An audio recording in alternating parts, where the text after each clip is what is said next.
Hello friends, Gautam Kumar official smart tech में आपका स्वागत है। आज की इस वीडियो में जानने वाले एडमिनिस्ट्रेटिव एप्टीट्यूड यानी कि प्रशासनिक अभियोग्यता, जिससे 30 प्रश्न आपके एग्जाम में पूछे जाते हैं, जिसका प्रैक्टिस सेट 10 करने वाले हैं, जो आपके एग्जाम के लिए बहुत ही महत्वपूर्ण रहने वाला था। वीडियो के इन तक बने रहिए और चैनल पर नए तो चैनल को सब्सक्राइब कर लीजिए। चलिए प्रश्न देखते हैं। प्रश्न क्या है?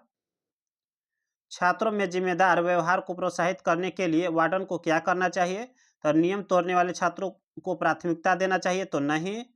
छात्रावास के नियमों और दिशा निर्देशों का पालन करने के लिए छात्रों को पुरस्कृत करना चाहिए तो हाँ, ये कार्य करना चाहिए। इससे किया जा सकता है। Right answer B. और भी ऑप्शन देख लेते हैं हम लोग। छात्रों के कार्य और व्यवहार की उपेक्षा करना चाहिए तो नहीं। छात्रों को छात्रावास के नियमों की अवहेलना करने की अनुमति देना चाहिए तो नहीं। हम लोग का राइट आंसर कौन सा हो जाएगा? बी हो जाएगा। चलिए नेक्स्ट देख लेते हैं प्रश्न।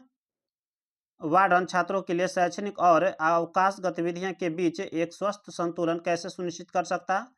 तो छात्रों को अपने शौक के लिए शिक्षाविदों की उपेक्षा करने की अनुमति देना चाहिए तो नहीं। छात्रों को अपने समय और कुशलतापूर्वक प्रबंधन के लिए प्रोत्साहित करना चाहिए तो हाँ। राइट आंसर कौन सा हो जाएगा हम लोग का? बी।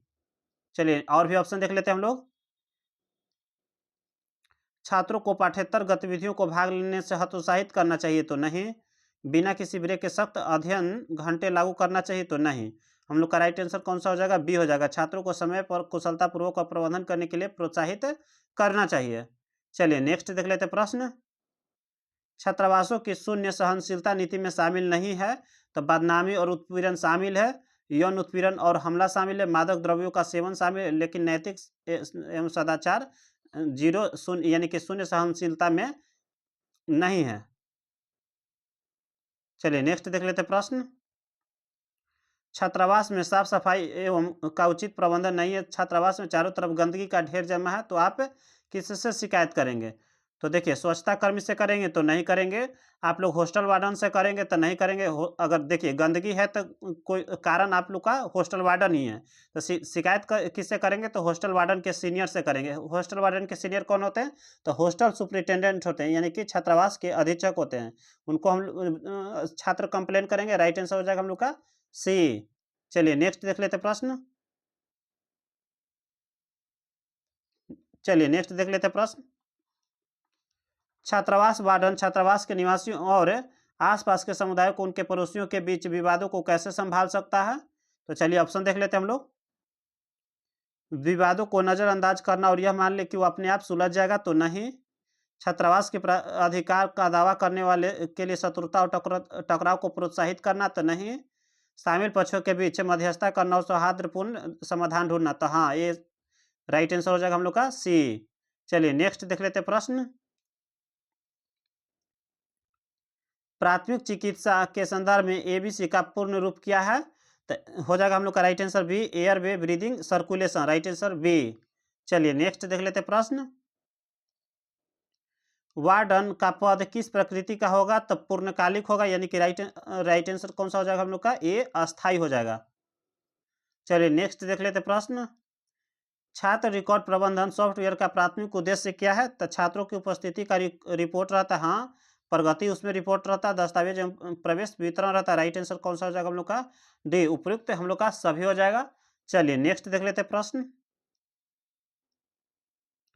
सकारात्मक छात्रावास वातावरण बनाए रखने के लिए निम्नलिखित में से क्या आवश्यक है?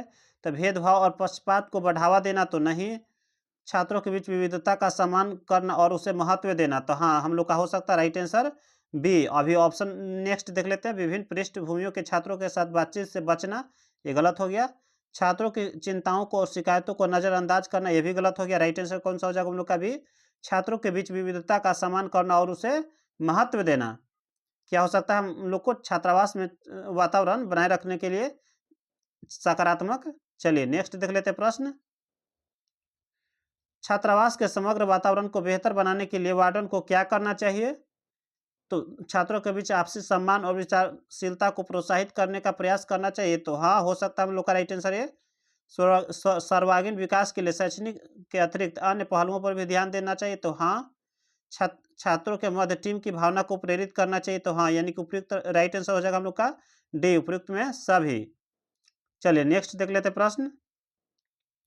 छात्रावास प्रबंधन समिति के अध्यापकों का कितना प्रतिशत शिक्षक की आवश्यकता होती है? 25%। राइट आंसर कौन सा हो जाएगा हम लोग का?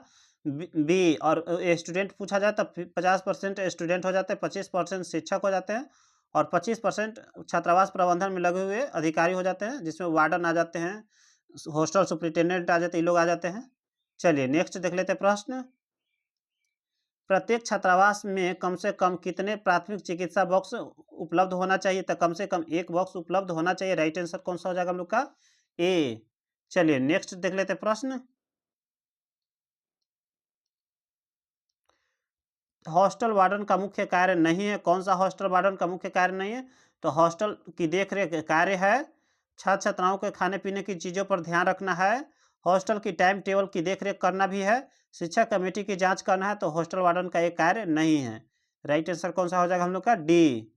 चलिए नेक्स्ट देख लेते प्रश्न। छात्रावास में छात्र समिति की बैठक कब कब आयोजित की जानी चाहिए? छात्रावास में छात्र समिति का तब प्रत्येक माह किया जाता है, यानी कि राइट आंसर कौन सा हो जाएगा हम लोग का? सी। प्रत्येक माह में एक बार। चलिए नेक्स्ट देख लेते प्रश्न।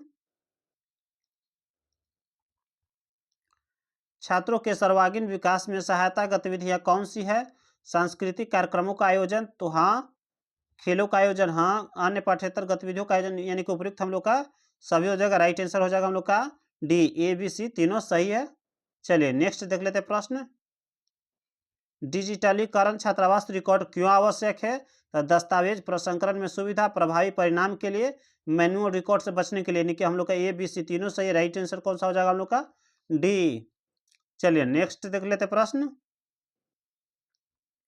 निम्नलिखित में से कौन सी कमेटी छात्रावास प्रबंधन में शामिल होती है? तो बाल कमेटी नहीं, परामर्श कमेटी शामिल होती है। राइट आंसर कौन सा हो जाएगा हम लोग का? बी। चलिए नेक्स्ट देख लेते प्रश्न।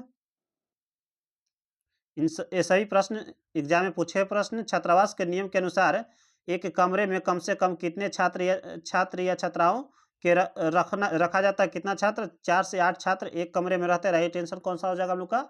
डी। चलिए नेक्स्ट देख लेते प्रश्न।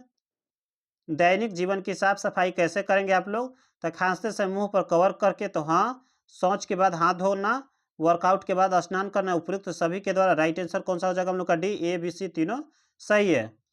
चलिए नेक्स्ट देख लेते हैं प्रश्न। स्वच्छता का कार्य क्या है? स्वच्छता का कार्य क्या है? तो साफ सफाई है, बौद्धिक स्वास्थ्य है, पर्यावरण स्वच्छता, यानी कि उपयुक्त हम लोग का सभी हो जाएगा। राइट आंसर कौन सा हो जाएगा हम लोग का? डी। चलिए नेक्स्ट देख लेते हैं प्रश्न। आवासीय विद्यालय के संचालन, प्रशासन और स्वच्छता के प्रबंधन की जिम्मेदारी किसकी होती है? तो छात्रावास वार्डन की होती है, हॉस्टल वार्डन का होता है। राइट आंसर कौन सा हो जाएगा हम लोग का? ए। चलिए नेक्स्ट देख लेते हैं प्रश्न। छात्रावास अधीक्षक किस विशिष्ट उद्देश्यों के लिए उप समितियों की गठन कर सकता है? अनुशासन बनाए रखने के लिए, हाँ। सफाई एवं स्वच्छता के लिए, विभिन्न दिशा निर्देशों का निर्माण है, तो यानी कि उपयुक्त हम लोग का सभी हो जाएगा। राइट आंसर कौन सा हो जाएगा? डी। चलिए नेक्स्ट देख लेते हैं प्रश्न। एक छात्रावास वार्डन द्वारा छात्रों की हाजिरी दिन भर में कितनी बार ली जाती है? तो 2 बार ली जाती है। किसके द्वारा? तो हॉस्टल वार्डन के द्वारा ली जाती है 2 बार। राइट आंसर भी हो जाएगा। चलिए नेक्स्ट देख लेते प्रश्न। अपशिष्ट व खपत को कम करने के लिए किस प्रकार की सामग्रियों का प्रयोग आवश्यक है? तो वह अस्थायी वस्तुओं का प्रयोग आवश्यक है, हो जाएगा सही। पर्यावरणीय प्रतिकूल वस्तुएं, दोबारा प्रयोग न की जाने वाली वस्तुएं, देखिए, अपशिष्ट व खपत के लिए कम करने के लिए किस सामग्री का आवश्यक? अस्थायी वस्तुओं का प्रयोग करना चाहिए। राइट आंसर कौन सा हो जाएगा हम लोग का? ए। चलिए नेक्स्ट देख लेते प्रश्न। खाद्य भंडारण संरक्षण के संबंध में निम्नलिखित में से कौन सा वाक्य सत्य है? तो चलिए हम लोग ऑप्शन देख लेते हैं। प्रत्येक खाद्य प्रकार में एक संभावित भंडारण जीवन होता है, तो हाँ होता है। राइट आंसर होना हम लोग का हो जाएगा ये। भंडारण वितरण के दौरान भोजन को मिलने वाले यांत्रिक दुरुपयोगों से इसका भंडारण स्थिरता प्रभावित नहीं होती है। ये हम लोग का गलत हो गया। राइट आंसर कौन सा हो जाएगा हम लोग का? ए हो जाएगा। चलिए नेक्स्ट देख लेते प्रश्न। हॉस्टल वार्डन का मुख्य कार्य क्या है? तो हॉस्टल की देखरेख करना, छात्र छात्राओं के खाने पीने की चीज़ों पर ध्यान रखना, हॉस्टल के टाइम टेबल की देखरेख करना, यानी कि उपयुक्त सभी हो जाएगा। हॉस्टल वार्डन का कार्य है। चलिए नेक्स्ट देख लेते प्रश्न। छात्रावास वार्डन का मुख्य कार्य क्या है? छात्रावास कर्मचारियों की नियुक्ति करना नहीं, विद्यार्थियों का अध्यापन कराना नहीं, सफाई कर्मचारियों को वेतन देना नहीं, यानी कि एबीसी हम लोग का गलत हो गया। छात्रावास का नियमित निरीक्षण व मूल्यांकन करना, तो हाँ ये हॉस्टल वार्डन का मुख्य कार्य है। राइट आंसर हो जाएगा हम लोग का डी। चलिए नेक्स्ट देख लेते प्रश्न। छात्रावास में प्रवेश से पहले निम्न में से कौन सी चिकित्सीय जांच करवाई जानी चाहिए? तो CBC, HIV, VDRL, hepatitis B और हेपेटाइटिस सी, यानी कि उपयुक्त सभी का जांच करवानी चाहिए। राइट आंसर हो जाएगा हम लोग का डी। चलिए नेक्स्ट देख लेते प्रश्न।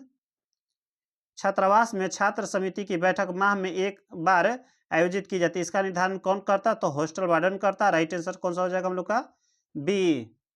चलिए नेक्स्ट देख लेते प्रश्न।